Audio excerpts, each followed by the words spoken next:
Okay, Tiffany. Yes. Thank you for being here and Thank you. doing this, for a record Mhm. from our work that we've been doing together. And I would like you to tell me a little bit, why did you come to me, to somatic experiencing? What was it that you felt that you needed? What was your symptoms? What was happening with you? And Um, how long? I completely forgot. um, Before I came to see you, I was experiencing many symptoms. I was struggling with bipolar disorder for over 20 years and anxiety, panic attacks. I've had a lot of issues with my breathing. I've had jaw pain, back pain, frozen shoulder.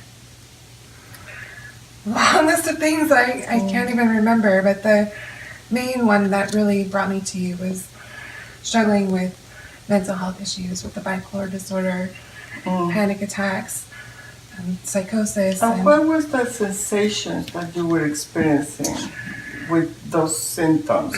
What happened in your body? um, just terror. I couldn't cope. I had no coping skills. And so when I would experience that, I would totally disassociate from my body and begin to hallucinate and see things and feel things that were not real. I would become extremely depressed, constantly obsessed with wanting to die, different ways that I could try and kill myself to escape the pain.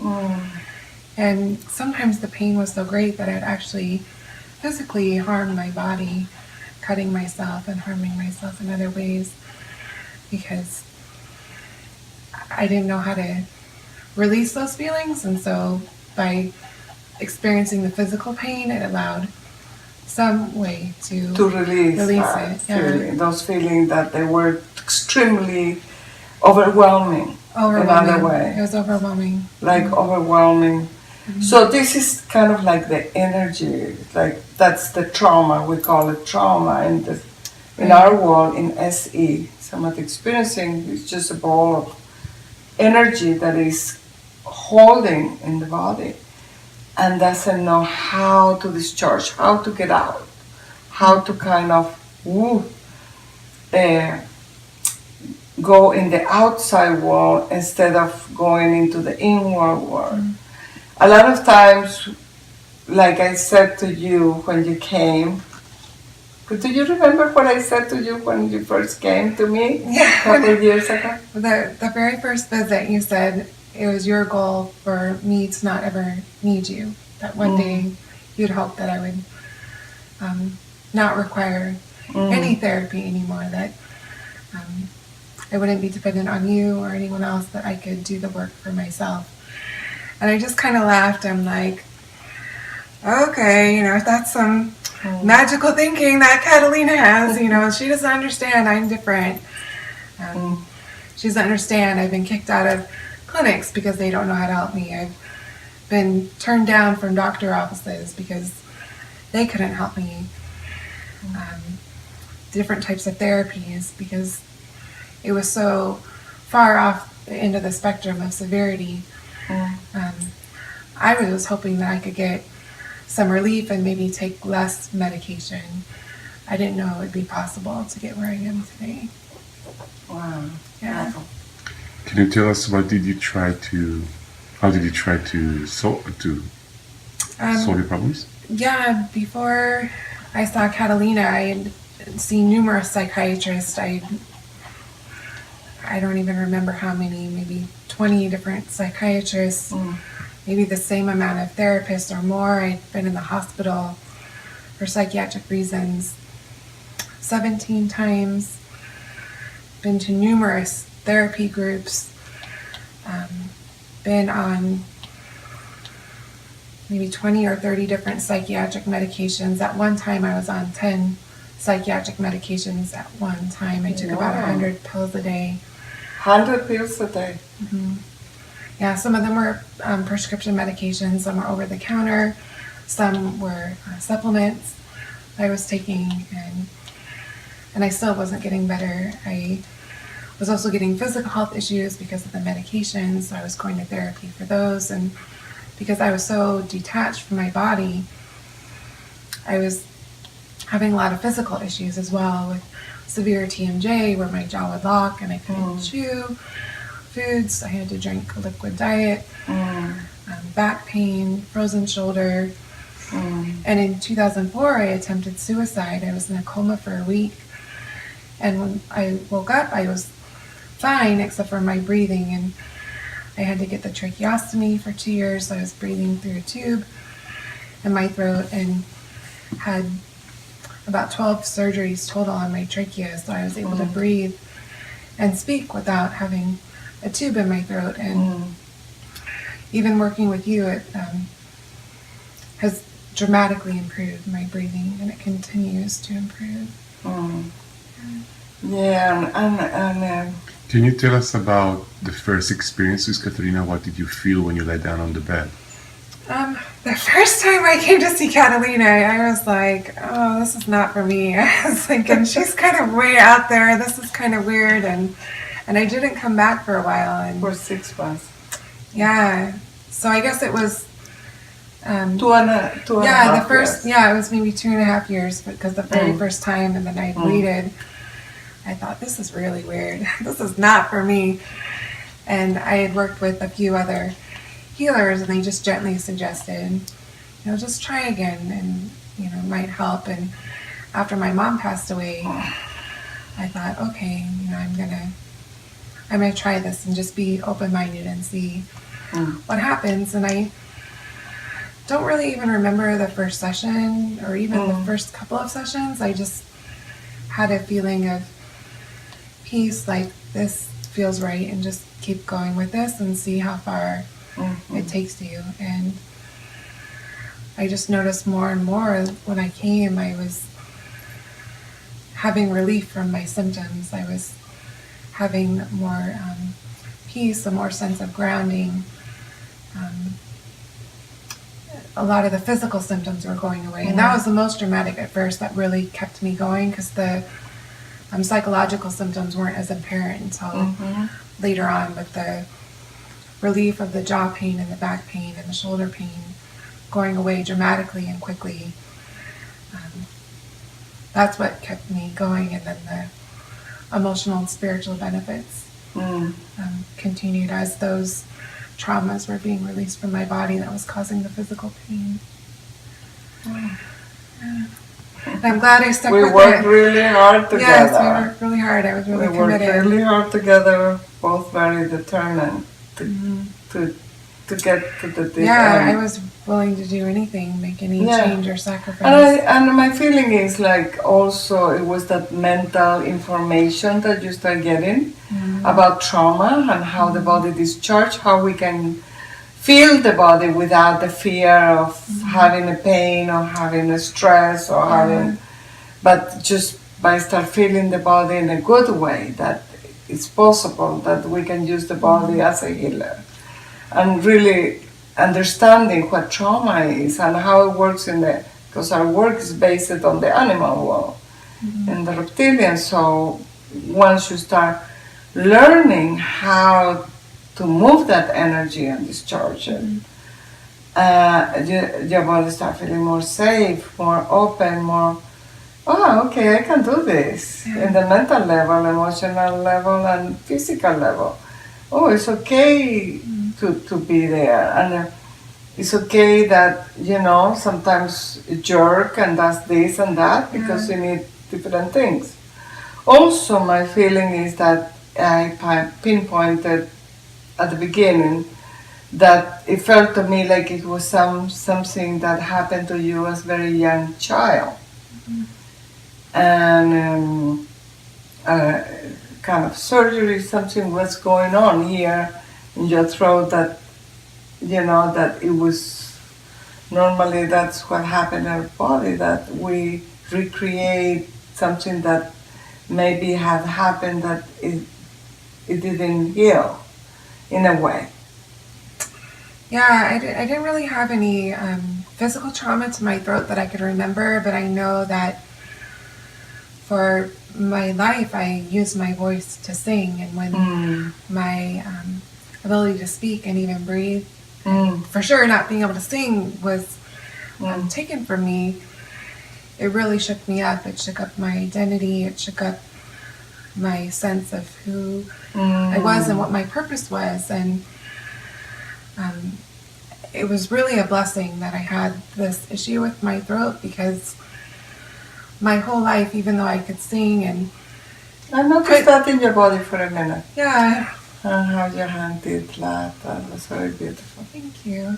I felt like I was, look how pretty I could be with my voice, but it was pretty for everyone else, and it wasn't for me. I was trying to look the way other people wanted me to look. I was trying to put this image out there of what this pretty little perfect Mormon princess could do, and that wasn't me. Yeah.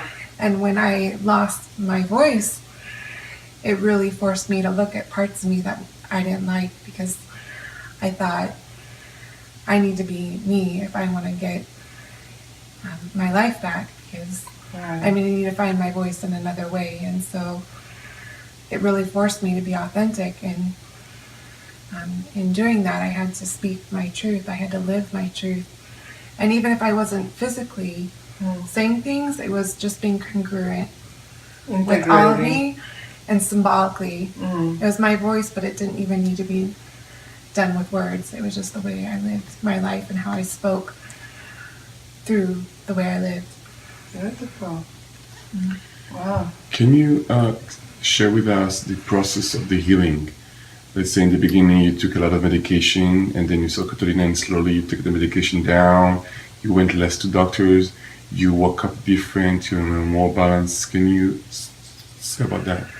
Yes, when I first started seeing you, I was taking many medications. I don't even remember how many at the time I started seeing you, and 6 or 7, something like that, and going to tons of therapy. I mean, every day of the week I had 1 or 2 therapy or doctor appointments, and just trying everything possible to be in some sort of relief of the immense pain I was experiencing, not able to function, not able to work, had no energy, couldn't commit because I didn't know if I was going to be too tired or if I was going to be too depressed or having a panic attack. I just couldn't live a normal life. It was very much disabling. I was on disability even, and it was just hard to get through every day. Even to wake up every morning was unpredictable. What time am I going to wake up today? I don't know. And as I started seeing you, things kept getting better and improving. My energy returned, my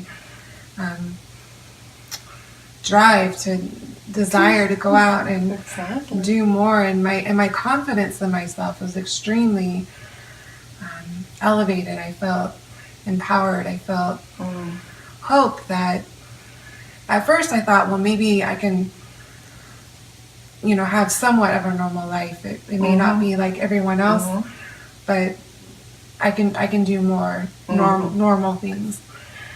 And now I just know that there's no limits to them. Yeah, little by little. There's a little bit more, less medication, less therapies. I don't really go to any therapies anymore. I still see my doctor, and we're continuing to work on getting off my medication. I take 2 medications, and 1 I'm almost off. Almost off, like the very smallest dose. I'm getting ready to go on. And again, one thing that I saw with you, I never said don't take the medication, but everything was coming from you. It was like, oh, I'm feeling a lot better. I think I'm going to get this one away, down, and I'm not going to see my therapist no more, and I'm not going, like it was coming from you. It was more you were feeling your body, more connection and integration that you had. Right. You were like having all this insight, and you were taking the step toward your own health. And that was a big blessing, because my whole life, not having a grasp on reality and having to constantly check in with everyone else. Is this the right thing? Is this real? Am I making the right decision? Because I was constantly invalidated with what my reality was, because, oh, that's crazy, Tiffany, no, you don't have any insight or intuition on what's right for you.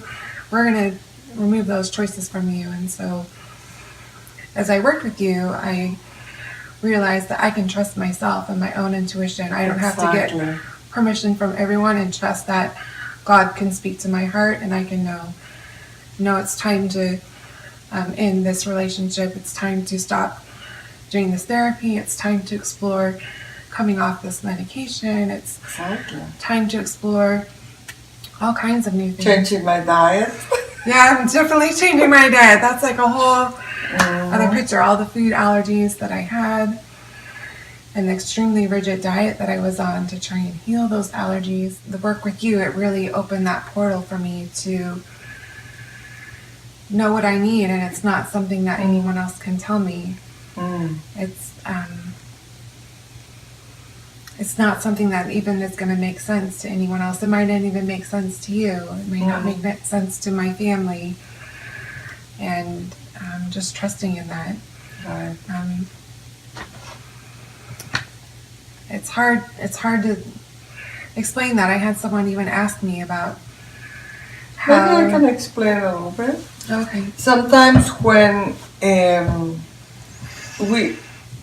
trauma happens in our bodies, one thing that disconnects from the heart and the whole function, solar plexus, the small intestine, and so it's the vagus nerve.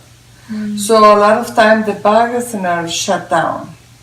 Okay. And it's so shut down that we have very little access to the feelings in this area, in the stomach, and small intestine, the heart. So it's we don't know that is there, that is close enough. And as we hold the points and as we do the somatic experiencing, the vagus nerves start reconnecting. It's like bonding, like when the child bond with the mother.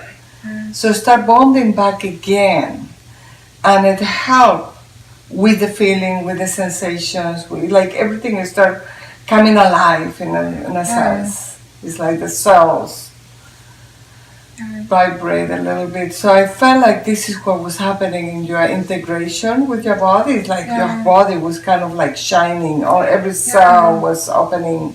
And I would hear messages, and I would see messages and have sensations in my body. Yeah. And that may not be everyone's experience. So one of the people that I worked with healing work a while ago said, Tiffany, how do you know the difference between having a true vision or a message from God versus a hallucination? And I had to really think about it. And I just took a moment to be quiet and feel that in my body and think about it. And the answer I got was, I feel peace. And that's how I knew the difference. Beautiful. And so when I'm seeing different colors and getting different images and sensations in my body, or hearing messages of where to take my life, it's ultimately where I feel peace. And so I think advice to other people would be to seek that peace in however you can experience it. Mine might look different than how someone else does, but just feeling that, and wherever you choose to be guided with living your life and seeking that peace is how you decide what medicine to take, what food to eat, what type of products to put on your skin, or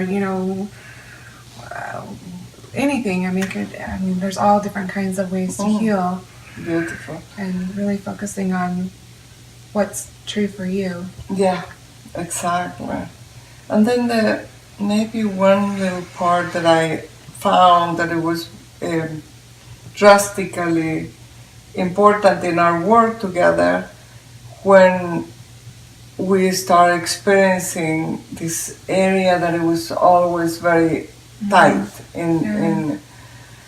kind of your lungs, heart, lungs, throat, and all this area that you start Right. digging in there a little bit. Can you tell us a little bit about that? Right. So we started doing that work, and then you told me that I was connecting with, I think you said felt sense. Felt sense. Right. And so when I was connecting with that, it would just sort of, my body would take over, and it would just have these very subtle, gentle movements, kind of like stretches of my neck, stretching one direction or the other, my chest opening, like just shoulders back, and all while I'm laying down on the table. And I started experiencing other places. I started experiencing waking up in the morning, and that would happen, or at the yoga studio during meditation, or laying on a towel at the beach. Exactly.